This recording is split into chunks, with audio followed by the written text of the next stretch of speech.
నమస్తే. చాలా మంచి హోమ్ రెమెడీ చెప్తాను మీ అందరికీ నొప్పులు తగ్గించుకోవడానికి. ఈ హోమ్ రెమెడీ ఎవరెవరు వాడొచ్చు? మోకాలు నొప్పులతోటి బాధపడేటోళ్ళు, ఆస్టియో ఆర్థరైటిస్ కానీ, రుమటాయిడ్ ఆర్థరైటిస్ కానీ, సోరియాటిక్ ఆర్థరైటిస్ ఉన్నవాళ్ళు, మెడ నొప్పి, లంబార్ స్పాండిలోసిస్, సర్వైకల్ స్పాండిలోసిస్, నడుము నొప్పి, చక్కర వస్తుంది, చేతులు లాగుతున్నాయి, కాళ్ళు లాగుతున్నాయి, వీళ్ళందరూ వాడొచ్చు.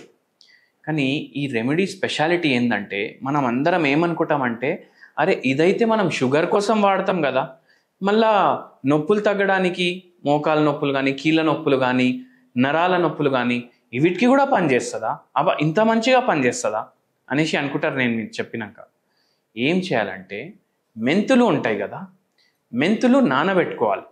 మెంతులు నానబెట్టుకొని నెక్స్ట్ డే మార్నింగ్ అది హీట్ చేసుకోవాలి. ఎంత మెంతులు నానబెట్టుకోవాలి?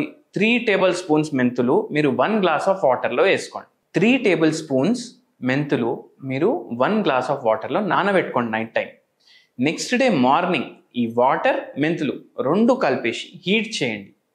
హీట్ చేస్తే ఇది ఫెనుగ్రీక్ టీ అనేసి అంటారు. ఇది మీరు ఫిల్టర్ చేసుకొని daily morning empty stomach consume చేయండి. మీకు ఈ నొప్పుల్లో జర రిలీఫ్ కనిపిస్తుంది. మళ్ళీ దాని తర్వాత మీరు ఇంకోటి ఏం చేయొచ్చు అంటే, మెంతి కూర ఉంటుంది కదా, మెంతి కూర మీరు నానబెట్టుకోండి.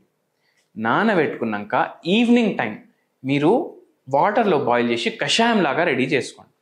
అది మీరు ఫిల్టర్ చేసి అది కూడా తీసుకోండి.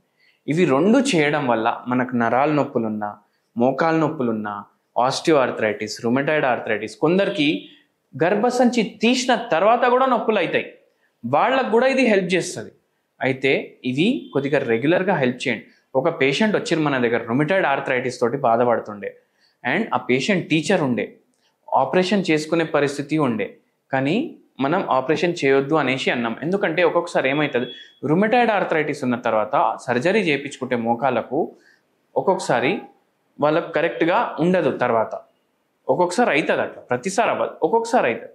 అయితే ఏంటంటే మనం సర్జరీ అవాయిడ్ చేయాలనేసి ఈ పేషెంట్కి హోమియోపతి మందులు ఇవ్వడం స్టార్ట్ చేసినాము. 3 నెలల్లో నొప్పులు తగ్గినాయి.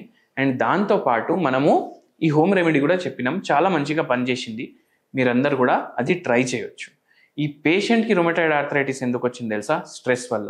వంశపరంగా అయితే ఉంటుంది, కానీ వీళ్ళు 4-5 సిబ్లింగ్స్ ఉండే, అయినా ఈ పేషెంట్కి ఎందుకు వచ్చింది? ఎందుకంటే వీళ్ళ అక్క చాలా క్లోజ్ ఉండే, వీళ్ళ అక్కతోటి అన్ని బాధలు పంచుకుంటుండే, కానీ అక్కకి క్యాన్సర్ వచ్చి చనిపోయిన తర్వాత ఒక 10 years బ్యాక్ మాకు వచ్చింది అనేసి అన్నారు. అయితే ఈ పేషెంట్కి కూడా రుమటాయిడ్ ఆర్థరైటిస్ హోమియోపతి తోటి మనం తగ్గించినాము. దాంతోపాటు ఏం చేసినామంటే ఈ హోమ్ రెమెడీ కూడా ఇచ్చినాము. జర రిలీఫ్ ఉంటుంది, మీరందరూ కూడా వాడచ్చు. నమస్తే.